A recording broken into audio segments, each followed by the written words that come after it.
how long then? Asked the student. 30 years, replied the master. But I do not understand, said the disappointed student.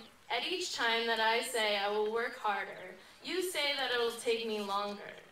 Why do you say that? Replied the master, when you have one eye on the goal, you only have one eye on the path. This is the dilemma that I face within the American public education system. We are so focused on a goal, whether it be passing a test or graduating as first in the class. However, in this way, we do not really learn at our fullest. We do whatever it takes to achieve our original objective. Some of you may be thinking, well, if you pass a test or become valedictorian, didn't you learn something? Well, yes, you learned something, but not all that you could have. Perhaps you only learned how to memorize names, places, and dates to later on forget in order to clear your mind for the next test. School is not all that it can be. Right now, it's a place for most people to determine that their goal out is to get out as soon as possible. I'm now accomplishing that goal. I am graduating. I should look at this as a positive experience, especially being at the top of my class. However, in retrospect, I cannot say that I'm any more intelligent than my peers. I can attest that I am only the best at doing what I'm told. Yet here I stand, and I'm supposed to be proud that I have completed this period of indoctrination. I will leave in the fall, and I will go on to the next phase expected of me in order to receive a paper document that certifies that I'm capable of work. But I can attest that I'm a human being, not just a worker. I'm a thinker, an adventurer. A worker is someone who is trapped within repetition, a slave of the system set up before him. But now I have successfully shown that I was the best slave. I did what I was told to the extreme. While others sat in class and doodled to later become great artists, I sat in class to take notes to become a great test taker. While others would come to class without their homework done because they were reading about an interest of theirs, I never missed an assignment. While others were creating music and writing lyrics, I decided to do extra credit, even though I didn't even need it. So I wonder, why did I even want this position? Sure, I earned it, but what will come of it? When I leave educational institutionalism, will I be successful or forever lost? I have no clue about what I want to do with my life. I have no interest because I saw every subject as a study, as work, and I excelled at every subject just for the purpose of excelling and not learning. And quite frankly, I'm very scared. John Taylor Gatto, a retired school teacher and activist critical of compulsory schooling, asserts, we could encourage the best qualities of youthfulness, curiosity, adventure, resilience, the capacity for surprising insight simply by being more flexible about time, texts, and tests, by introducing kids into truly competent adults, and by giving each student what autonomy he or she needs in order to take a risk every now and then. But we don't do that. Between these cinder block walls, we are all expected to be the same. We are trained to ace every standardized test, and those who deviate and see light through a different lens are worthless to the scheme of public education, and therefore viewed with contempt. H.L. Mencken wrote in the American Mercury for April 1924 that the aim of public education is not to fill the young of this species with knowledge and awaken their intelligence. Nothing could be further from the truth. The aim is simply to reduce as many individuals as possible to the same safe level, to breed and train a standardized citizenry, to put down dissent and originality. That is the aim in the United States.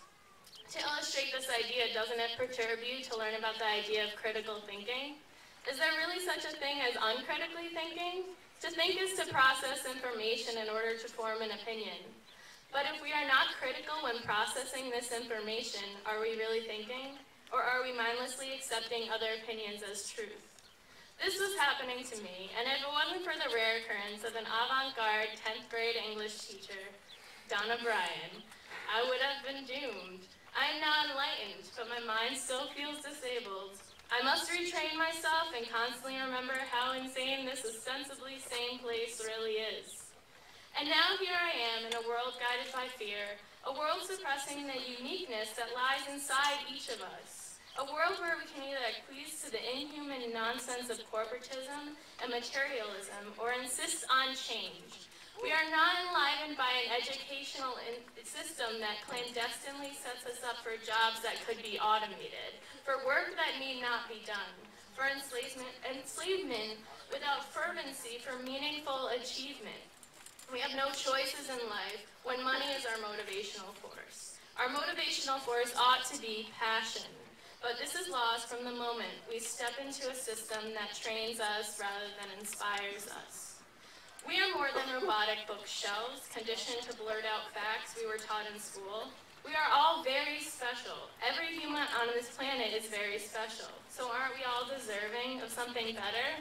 Of using our minds for innovation rather than memorization, for creativity rather than futile activity, for rumination rather than stagnation?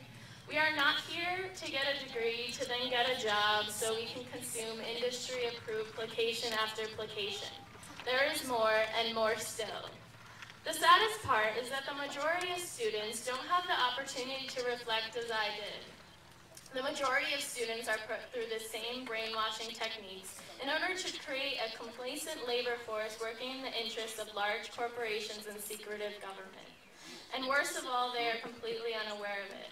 I will never be able to turn back these 18 years. I can't run away to another country with a different education system, perhaps meant to enlighten rather than condition. This part of my life is over, and I want to make sure that no other child will have his or her potential suppressed by powers meant to exploit and control. We are human beings. We are thinkers, dreamers, explorers, artists, writers, engineers. We are anything we want to be, but only if we have an educational system that supports us rather than holds us down. A tree can grow, but only if its roots are given a healthy foundation. For those of you out there that must continue to sit in desks and yield to the authoritarian ideologies of instructors, do not be disheartened. You still have the opportunity to stand up, ask questions, be critical, and create your own perspective. Demand a setting that will provide you with intellectual capabilities that allow you to expand your mind instead of directing it. Demand that you be interested in class. Demand that the excuse, you have to learn this for the test, is not good enough for you. Education is an excellent tool, if used properly, but focus more on learning rather than getting good grades. For those of you that work within the system that I am condemning, I do not mean to insult. I intend to motivate. You have the power to change the incompetencies of the system. I know that you did not become a teacher or an administrator to see your students bored. You cannot accept the authority of the governing bodies that tell you what to teach, how to teach, and that you will be punished if you do not comply. Our potential is at stake.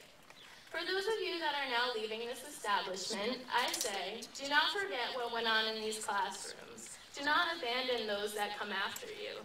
We are the new future, and we are not going to let tradition stand.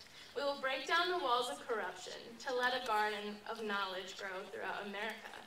Once educated properly, we will be cultivated and wise. We will have the power to do anything, and best of all, we will use that power for only good. We will not accept anything at face value. We will ask questions, and we will demand truth. So here I stand. I am not standing here as valedictorian by myself. I was molded by my environment, by all my peers who are sitting here behind me. I couldn't have accomplished this without all of you. It was all of you who truly made me the person I am today. It was all of you who were my competition, yet my backbone. In that way, we are all valedictorians. I am now supposed to say farewell to this institution, those who maintain it, and those who stand with me and behind me, but I hope this farewell is more of a see you later, when we are all working together to rear a pedagogic movement. But first, let's go get those pieces of paper that tell us that we're smart enough to do so.